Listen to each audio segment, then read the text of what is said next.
Vamos a estar hablando acerca de la electrostática, ¿verdad? Que es un fenómeno electrostático, la naturaleza de la electricidad y todo eso.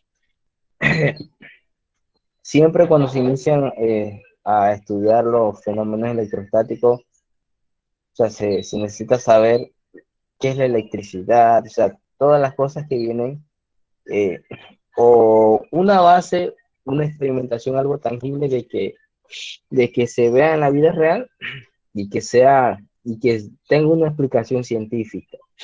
Por ejemplo, siempre se trabaja con la demostración de cuando toma un globo, se frota el globo, ¿verdad? Y lo pasa alrededor del brazo a ver qué sucede. Una lata de refresco también se puede hacer con eso. Entonces, de esa forma se experimenta el concepto de lo que estamos viendo. Es un poco más para trabajar mejor, ¿no? Entonces, aquí presentamos algunas situaciones para eso, ¿verdad? Eh, un jersey de lana, ¿verdad? Si tengo un jersey de lana, esos gruesos, se acerca un grupo pequeño de papel, tenemos un grupo pequeño de papel, eh, lo pueden comprobar. Entonces, se frota el bolígrafo en el jersey, ¿verdad? Se frota y luego ese bolígrafo se lleva a los papelitos, ¿verdad? A ver qué sucede. Se va a notar que los papelitos se van a adherir al bolígrafo, ¿verdad? Así como está en la imagen. Entonces, esa es la fuerza eléctrica, ¿verdad? Si se frota el bolígrafo en el trozo de lana y luego se toma o se lleva el bolígrafo a los pedacitos de papel, hay una atracción, o sea, ellos van a quedar pegados al bolígrafo, es decir, hay una atracción, ¿verdad? Que lo provoca la fuerza eléctrica, se está ejerciendo una fuerza eléctrica en ese pequeño experimento. Entonces, así de tan pequeño y tan tangible, ¿verdad? Es la electricidad, un área súper importante en la física y por eso es importante que sepamos de qué estamos hablando. Por ahí también pueden buscar algunos ejemplos y ustedes se van a dar cuenta que también eso sucede. No solamente ese es el único, hay muchos otros. También los de una varilla de hule,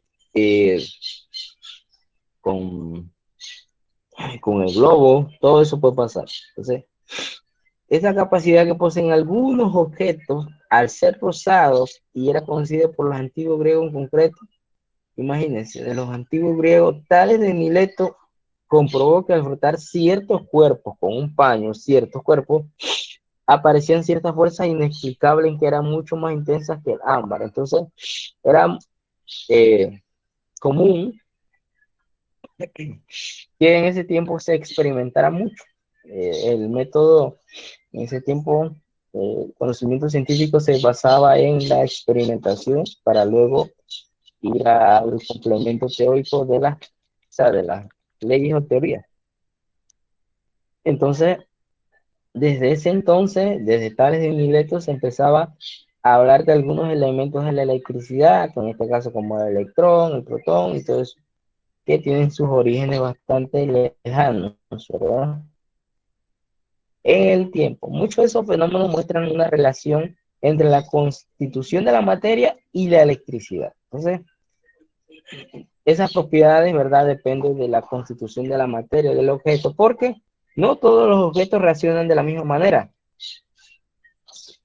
Y por eso es que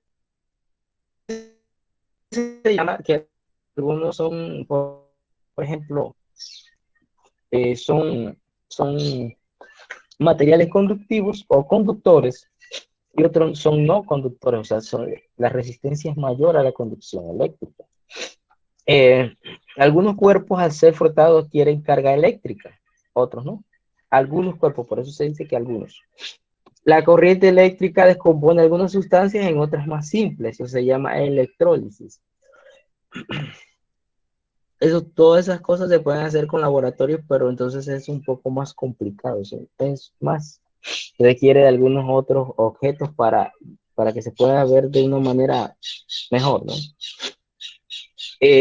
A partir de esa evidencia se empezó a estudiar la naturaleza eléctrica de la materia, de todas esas cosas, Y fue en 1897 que el físico Johnson, ¿verdad? Joseph Thomson, demostró con experiencias basadas en tubos de vidrio y grandes cargas eléctricas la emisión de partículas cargadas negativamente. Entonces ese fue el inicio del descubrimiento del electrón. Él los llamó, a los constituyentes de esta partícula se denominó electrones. Imagínense, en 1897, hace bastante tiempo, ¿verdad? Entonces, esos son hitos importantes de la naturaleza eléctrica. Esta partícula de masa tan pequeña que se considera despreciable a veces y de carga negativa permitió explicar el comportamiento eléctrico de la materia, que curiosamente ya habían postulado los griegos 2000 años antes. Entonces, ellos no, ellos sabían o postularon eso, pero no le dieron una base o no le dieron más realce como lo hizo Thomson. Entonces, por esa razón, 2000 años después se logró, ¿verdad?, formular algo más preciso acerca del electrón y la naturaleza eléctrica. Entonces, por tanto, había que revisar el modelo del átomo indivisible de Dalton. Otro aporte también, ¿verdad? Aquí hay personas que son conocidas en física, en química, en biología, ¿verdad? Por eso que usted está estudiando química y también está Dalton, está Thomson, los modelos del átomo de Thomson, del Niels Bohr, diferentes aportes en diferentes áreas. Y, y si el átomo no era indivisible, ¿cómo era por dentro? Esas preguntas que se hacían. Entonces, si el átomo era eléctricamente neutro, en su interior había cargas negativas, tendría que haber también cargas positivas para poder neutralizarlo. Y ese es el principio, ¿verdad? Y tiene cargas positivas, debe tener cargas negativas para poder neutralizarlo, porque es un elemento, o sea, es neutro. También en 1911, N. Rutherford descubrió la partícula positiva constituyente de la materia y la llamó protón, ¿verdad? Su masa era 2000 veces la del electrón y tenía exactamente la misma carga, pero con signo positivo. La misma carga, pero de manera positiva. Entonces es un gran descubrimiento, o sea, es un manejo de información, ¿verdad? Que tenga una diferencia en masa tan grande, pero su carga eléctrica sea la misma, ¿verdad? Entonces, la materia está constituida por átomos. A su vez, estos están formados por electrones y protones. Además, en igual cantidad para que el átomo sea neutro. Y ahora bien, dado que los electrones tienen una masa despreciable,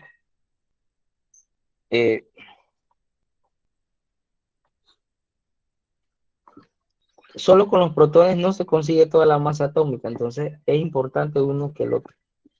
Se hace necesaria la existencia de otra partícula subatómica.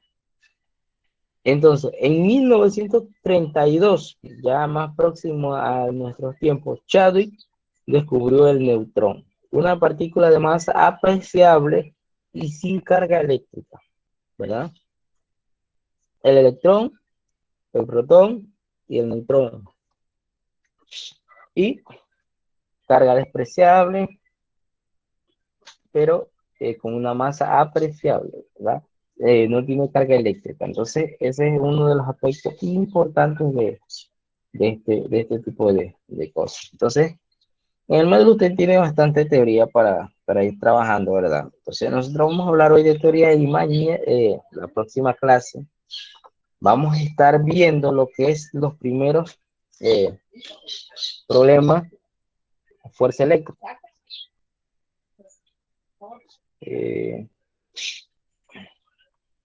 Después venimos con la ley de Coulomb y eso, ¿verdad? Entonces,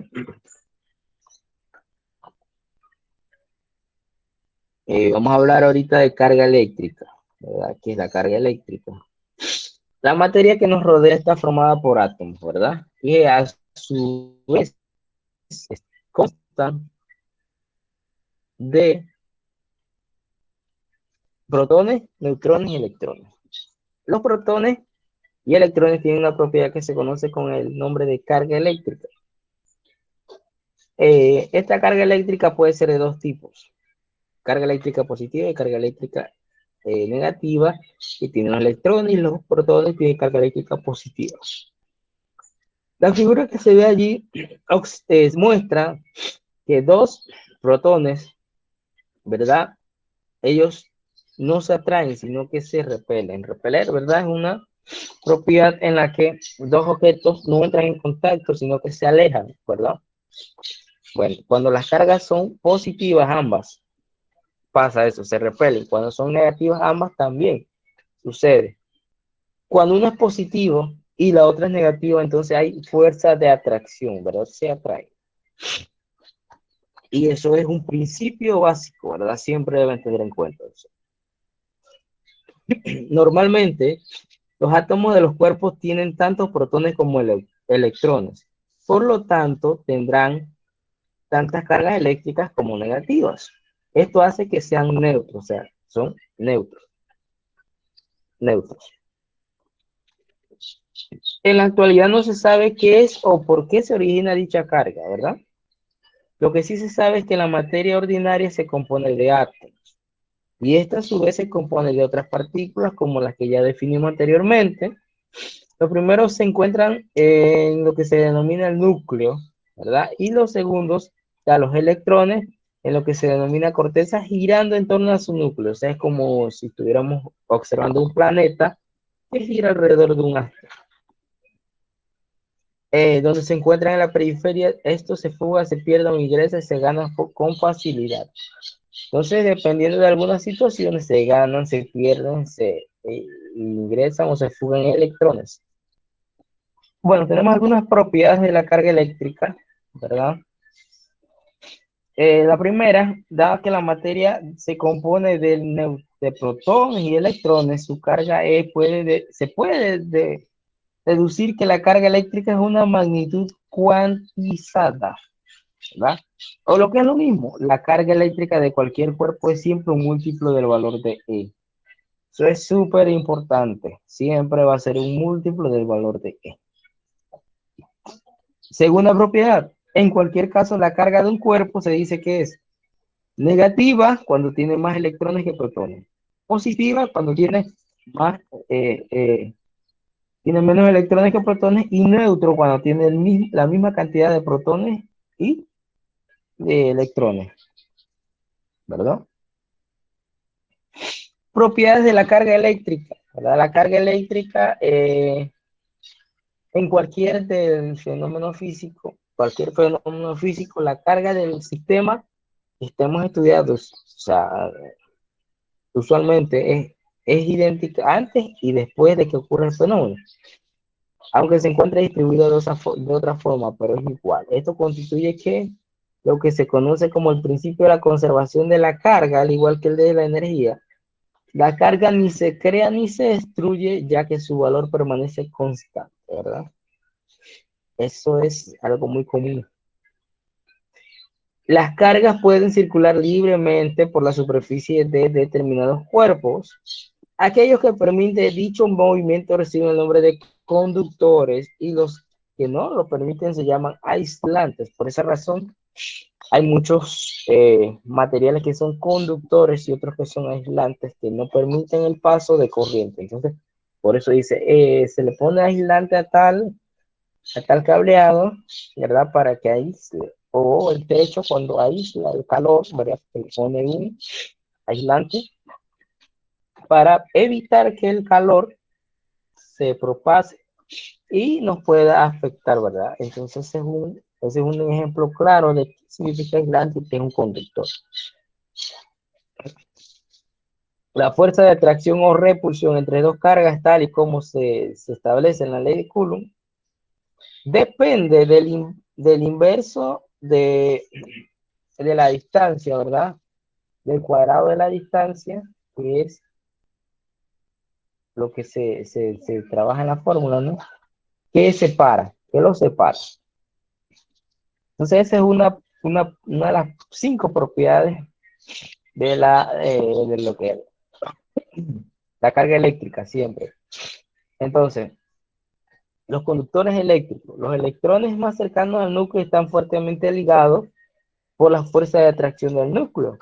Entonces, mientras que los electrones del exterior son atraídos más débilmente que los electrones del exterior, que son atraídos más débilmente, ¿verdad? Son separados del átomo. Entonces, esos electrones que están fuera tienden a, ¿verdad?, a perderse. El átomo los pierde y otro objeto los gana, ¿verdad? Los gana al entrar en contacto, ¿verdad?, con ese objeto. En aquella sustancia en la que es muy difícil, muy fácil arrancar de sus átomos los electrones más externos, eh, se comportan como si fueran libres. Por ejemplo, la mayoría de los metales, AU, oro, plata y cobre, ¿verdad? Se dice que son conductores. El oro, la plata y el cobre, ¿verdad? Son conductores. Entonces, en eso sucede más fácil eso que estamos mencionando acerca de la pérdida de electrones, ¿verdad? Y sucede de una manera más fácil y por eso se dice que son conductores. Entonces, ¿qué es la electrización? La electrización puede darse de tres formas, ¿verdad? Entonces, nosotros vamos a estar viendo algunas que son, por ejemplo, la electrización de sustancias conductoras puede realizarse por frotamiento, contacto e inducción. Entonces, en cada uno de esos procesos la carga neta se conserva y ese hecho es constituido por Franklin, enunciado por Franklin, constituye una de las leyes empíricas fundamentales de la naturaleza. Eso quiere decir que, o sea, no está secuenciado de una manera precisa, pero es algo empírico que se trabaja de manera, o sea, real. Eh, en un gran número de experimentos han mostrado que la carga eléctrica solo aparece en la naturaleza en cantidades que son múltiples de una unidad fundamental de carga, o sea, de E. Esta carga que representamos por E es igual a la carga del electrón, es decir, la carga eléctrica está cuantizada. Cuantizada. En el sistema internacional, la carga eléctrica es un coulombio con letra C mayúscula, que equivale a la carga eléctrica de 6 trillones de electrones. Ese es el valor de, de, ese, de esa unidad, ¿verdad? 6,24 por 10 a la 18 electrones, ¿verdad? Entonces, otra unidad que también se utiliza bastante es el microculombio, que un micro es igual a 10 a la menos 6 coulomb, ¿verdad? Entonces, es más fácil anotarlo de esa manera, pero ya usted debe saber cuánto vale 10 a la menos 6, ¿verdad? Si está micro, ya usted sabe que es 10 a la menos 6, ¿verdad? Y al momento de transformarlo, ¿verdad?, en el cálculo es necesario que lo tenga así de esa forma. También hablamos un poco acerca de las cargas eléctricas. Por lo tanto, como eso está dado en coulombios, la carga eléctrica es 1,62 por 10 a la menos 19 coulomb. Es la carga del electrón. Y se considera una carga de tipo negativa. Entonces, la carga del protón tiene el mismo valor, pero solo que es con el signo opuesto, ¿verdad? Es positivo. Una manifestación habitual de la electricidad es la fuerza de atracción o repulsión entre dos cuerpos estacionarios. De acuerdo al principio de acción y reacción, ejercen la misma fuerza eléctrica uno sobre el otro. Las cargas eléctricas que cada cuerpo puede medirse en coulombios, la fuerza entre dos partículas con carga Q1 y Q2 puede calcularse a partir de la ley de Coulomb, ¿verdad? Que es la que vamos a estar viendo la próxima clase. Esa ley, ¿verdad?, muestra situaciones reales, ¿verdad? Situaciones cotidianas en las que un objeto está cargado, dice tal cosa. Entonces, nosotros para enfrentar eso, ¿verdad?, debemos investigar ciertas palabras, ciertos conceptos, como los de la página 23, que dice, defina los siguientes términos relacionados con la naturaleza eléctrica y la materia: átomo, carga eléctrica, electrización, fuerza eléctrica, conductor, aislante, campo eléctrico. Y la actividad, que es investigar cada uno de los conceptos: forma de electrización, flujo eléctrico y ley de Gauss, energía potencial y cargas puntuales, energía almacenada, potencial eléctrico, carga y descarga, capacitancia. Algunos de esos términos lo vamos a estar viendo más adelante, y por eso es preciso que ya empiecen a investigar un poco de qué significa y qué. Entonces, hay muchos laboratorios, muchos trabajos que se pueden hacer con este tema, como el del globo, el de la lata, ¿verdad? Como el que está aquí, ¿qué ocurre al frotar un globo con un trozo de lana para que éste traiga una lata de refresco vacía, ¿verdad? Entonces, si tú haces ese experimento, te va a dar cuenta de que ahí está actuando una fuerza eléctrica, ¿verdad? Una fuerza eléctrica, ya lo puede hacer de diferentes maneras, y eso, o sea, no va a cambiar el principio ese. Entonces, por esa razón, es conveniente que tratemos de experimentar un poco eso, pero no vayan a experimentar con electricidad, que después, ¿verdad?, nos electrocutamos, ¿verdad? Hay que hacerlo cautelosamente. Eh, ¿Qué más iba a decirle? Ustedes saben que siempre que para empezar un tema hay que aprender bastante teoría. Hay que ver la teoría primero para empezar. Entonces, la ley de Coulomb, que es lo que vamos a estar viendo en la próxima clase, problemas con esta ley, vamos a estar trabajando más a fondo, con algunos ejemplos, problemas, ¿verdad? Pero se sigue aplicando el principio de que si dos cargas son positivas, las cargas se van a repeler, y si son de signos opuestos, las cargas se atraen, ¿verdad? Se atraen, se repelen si son de signos iguales, y si son signos contrarios, ¿verdad? Hay una fuerza de atracción, es decir, que va a haber una fuerza eléctrica que va a actuar allí y se van a atraer. Entonces, no sé si tienen alguna pregunta, ¿verdad? Estamos abiertos a cualquier pregunta.